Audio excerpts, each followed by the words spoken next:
দেখুন, রিভিউয়ের যে জোরদার পয়েন্টস যেগুলি উঠতে চলেছে সেগুলি কি উঠতে চলেছে। প্রথম পয়েন্ট, যে টেটে বসার সর্বোচ্চ সময়সীমা পেরিয়ে গেছে অনেক টিচারের।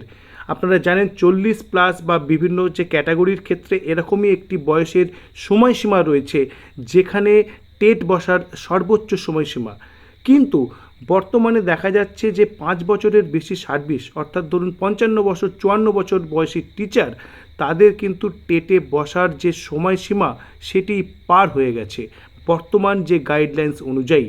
তো সুতরাং এটি একটি যে অসম্ভব একটি বিষয়ের মধ্যে পড়তে চলেছে সেটি কিন্তু স্ট্রংলি কিন্তু এখানে এই পয়েন্টস রিভিউয়ে ওপেন হিয়ারিংয়ে তোলা হবে।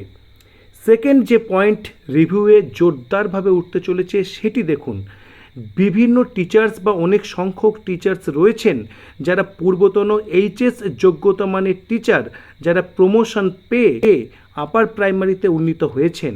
তো তাদের কিন্তু গ্র্যাজুয়েশন নেই, কিন্তু তারা তাহলে কি করে টেটে বসবেন?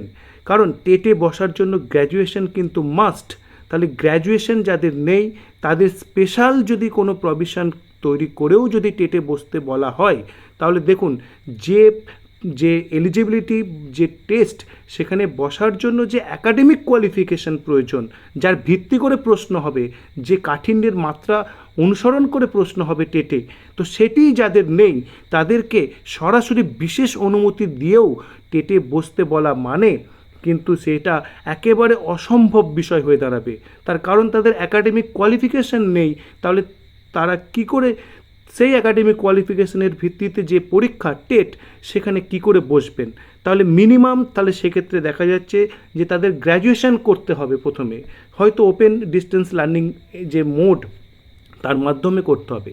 তাহলে মিনিমাম সেখানে 3 বছর সময় লেগে যাবে শুধু টেটে বসার একাডেমিক কোয়ালিফিকেশন অর্জন করার জন্য, তারপরে আরও 2 বছর, অর্থাৎ বিষয়টি দাঁড়াচ্ছে টোটাল 5 বছর লাগবে। যে জন্য বলা হয়েছে যে সবচেয়ে খারাপ যদি কোনো ওয়ে আউটও হয় সেক্ষেত্রে 5 বছর যে সময়সীমা কিন্তু দেয়া হতে পারে, সেটি অনেকে মনে করছেন যদি সবচেয়ে খারাপ কোনো রেজাল্টও আসে যে এই রিভিউ পিটিশনে। তারপরে দেখুন যেটি খুব জোরদার একটি পয়েন্ট উঠতে চলেছে, পিএইচডি বা আর্ট এডুকেশন বা এই সমস্ত সাবজেক্টের টিচারদের কিন্তু টেট করতেই হয় না, কোনো স্টেট কিন্তু এদের টেট করাই না, অর্থাৎ এদের নিয়োগ পদ্ধতির ক্ষেত্রে টেট কিন্তু ম্যান্ডেটরি নয়। তার কারণ এনসিটির যে মিনিমাম কোয়ালিফিকেশনসের যে নোটিফিকেশান 23 আগস্ট 2010 এবং 29 জুলাই 2011 যে অ্যামেন্ডমেন্ট নোটিফিকেশান, সেখানে কিন্তু বা 2014 যে নোটিফিকেশান, সমস্ত নোটিফিকেশানের ভিত্তিতে কিন্তু দেখা যাচ্ছে এই সাবজেক্টের জন্য টেট কিন্তু কোনো দিন করতেই হয়নি।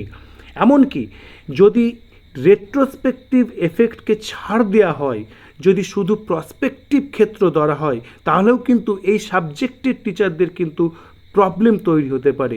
এবং সেক্ষেত্রে যেহেতু কোনো স্টেট এই ধরনের পদক্ষেপ করাইনি, সুতরাং এটি একটি স্ট্রং পয়েন্ট হিসেবে উঠে আসছে। এবং যেটি জানা যাচ্ছে উত্তরপ্রদেশ এবং মধ্যপ্রদেশের বেশ কিছু এই ধরনের শিক্ষক সংগঠন বা এই ধরনের প্রভাবিত শিক্ষক যারা রয়েছেন তারা কিন্তু রিভিউ পিটিশনে আলাদাভাবে অংশগ্রহণ করছেন। সুতরাং এটি একটা অসম্ভাবনার যে জায়গা সেটি যোগ করছে, অল টিচার্সের মধ্যে তারাও কিন্তু পড়ছেন। তাহলে সেক্ষেত্রে কিন্তু এটি একটি টেকনিক্যাল দিক থেকে বিশাল বড় সমস্যা। তো এই সমস্যাও কিন্তু তুলে ধরা হবে।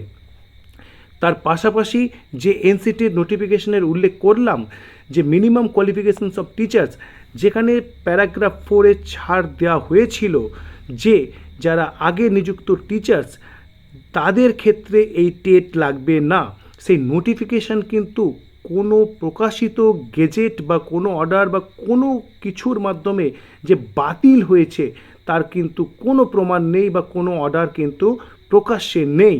যদি সেটি বাতিল না হয়ে থাকে এবং যে নোটিফিকেশনের ভিত্তিতে টেট ম্যান্ডেটরি বলা হচ্ছে সেই নোটিফিকেশনের একটি পার্টকে কি আলাদা করে বাতিল করা হচ্ছে, সেই প্রশ্ন কিন্তু উঠছে এবং এটি কিন্তু জোরালোভাবে উঠবে, যেটি একেবারে সর্বপ্রথম যুক্তি হিসেবেই কিন্তু অনেকে ব্যবহার করছেন। এর পরের যেটি বিষয় যে ফাইনাল আউটকাম কি হতে পারে, দেখুন স্টে অর্ডার চাওয়া হতে পারে। যে অর্ডার 1 সেপ্টেম্বর পাবলিশ করা হয়েছে তার স্টে অর্ডার চাওয়া হতে পারে।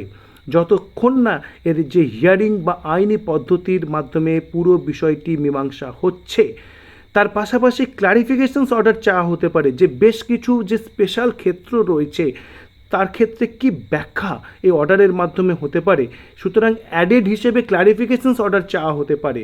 তার পাশাপাশি মডিফিকেশনস অফ অর্ডার চাওয়া হতে পারে, যে সংবিধানের যে বিশেষ পাওয়ার ইউজ করে যেখানে কিন্তু 5 বছরের কম যাদের সার্ভিস রয়েছে তাদেরকে যেমন ছাড় দেওয়া হয়েছে, সেই ছাড়ের অন্তর্ভুক্ত হিসেবে রেট্রোস্পেক্টিভ এফেক্টকে বাদ দিয়ে যে পূর্ব নিয়োজিত টিচারদেরও তাতে অঙ্গীভূত করার একটি মডিফিকেশন অর্ডারও কিন্তু পাশ করা হতে পারে। এরকমটাই কিন্তু যারা এ বিষয়ে বিজ্ঞ ব্যক্তি তারা কিন্তু মনে করছেন। সর্বশেষ যেটি আপডেট, যে তাহলে এই যে রিভিউ পিটিশন এর হিয়ারিংয়ের ডেট কবে হতে পারে, যেটি জানা যাচ্ছে এপ্রিল মাসের শেষ উইকের মধ্যেই কিন্তু এর যে হিয়ারিংয়ের ডেট সেটি লিস্টিং হতে পারে। তবে যতক্ষণ না পর্যন্ত আমরা সুপ্রিম কোর্টের ওয়েবসাইটে সে সংক্রান্ত স্পষ্ট নির্দেশ বা স্পষ্ট যে আপডেট না দেখতে পাচ্ছি, ততক্ষণ পর্যন্ত নিশ্চিত করে বলা যাচ্ছে না। কিন্তু আশা করা যেতেই পারে যে এপ্রিল মাসের শেষ সপ্তাহে এই রিভিউ পিটিশনসগুলি ক্লাব টুগেদার হয়ে তার একটি সম্ভাব্য হিয়ারিংয়ের ডেট কিন্তু ঠিক হতে পারে, যেদিকে নজর থাকবে সকলের। তো এই যে বিভিন্ন পয়েন্টস তুলে ধরা হলো যে কি হতে পারে এবং কি কি পয়েন্টস তুলে ধরা হতে পারে, সেই বিষয়ে আপনাদের কি মতামত অবশ্যই কমেন্ট বক্সে প্লেস করুন, এবং কোনো প্রশ্ন থাকলে সেটিও অবশ্যই করতে পারেন। তো ভিডিওটি ভালো লাগলে অবশ্যই শেয়ার করুন এবং চ্যানেলটি সাবস্ক্রাইব করুন। ধন্যবাদ।